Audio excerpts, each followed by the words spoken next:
রহনপুর পৌরসভার উন্নয়নের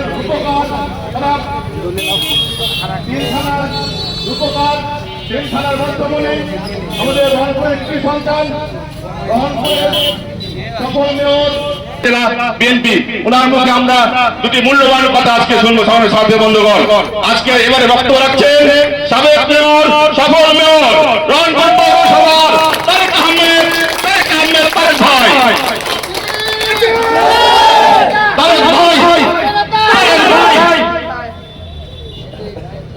বিসমিল্লাহির রহমানির রহিম।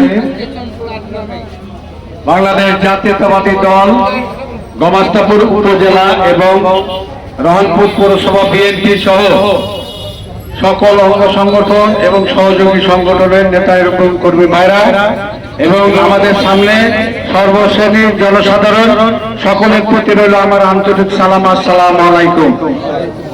আজকে আমরা শহীদ প্রেসিডেন্ট জিয়াউর রহমানের উত্তরসূরি, বাংলাদেশের গর্ব, যাকে নিয়ে আমরা গর্ব করি সারা বাংলাদেশের মানুষ,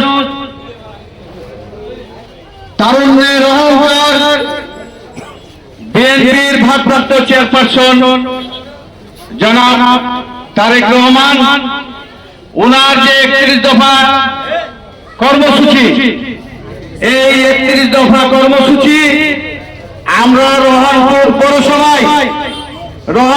পৌরসভায় প্রতিটা এলাকায় আমরা প্রচার করেছি। বিশেষ করে বাজার এলাকা, যেগুলো মানে সবচেয়ে ব্যস্ততম এলাকা, সেই এলাকাগুলোতে আমরা আজকে প্রচার করেছি।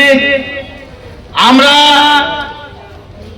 বলতে চাই যে আজকে এই 31 দফা যদি বাস্তবায়ন হয় এবং আগামী দিনে বিএনপি সরকার গঠন করে আমাদের দেশ নেতা এবং তারুণ্যের অহংকার জনাব তারেক রহমান উনি যদি এদেশের দায়িত্ব গ্রহণ করেন, তাহলে এই দেশে এত উন্নয়ন হবে এবং এই দেশ একটি আধুনিক দেশ হিসাবে রূপান্তরিত হবে।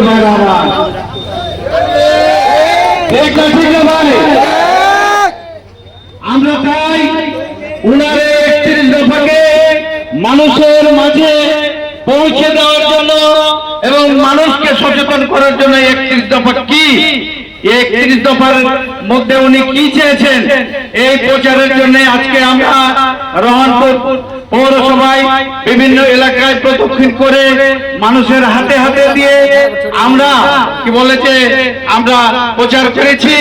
যাই হোক, আমি আজকে বক্তব্য দেব না। যারা বিভিন্ন ইউনিয়ন থেকে এবং পৌরসভার বিভিন্ন ওয়ার্ড থেকে আপনারা উপস্থিত হয়েছেন, বিএনপির নেতা কর্মী উপস্থিত হয়েছেন, ছাত্রদল যুব দলের নেতা কর্মী উপস্থিত হয়েছেন, স্বেচ্ছাসেবক শ্রমিক দলের যারা নেতা কর্মী উপস্থিত হয়েছেন, তাদের সবাইকে ধন্যবাদ জানিয়ে এবং সবার কাছে কৃতজ্ঞতা জ্ঞাপন করে, সবারই সুস্বাস্থ্য কামনা করে, সবারই দীর্ঘায়ু কামনা করে, সবারই জীবনের সফলতা কামনা করে আমি আমার বক্তব্য সহ আজকের আয়োজনের সমাপ্তি ঘোষণা করছি। বাংলাদেশ জিন্দাবাদ, বাংলাদেশ জাতীয়তাবাদী দল জিন্দাবাদ, জিন্দাবাদ, তারেক রহমান জিন্দাবাদ। আসসালামু আলাইকুম।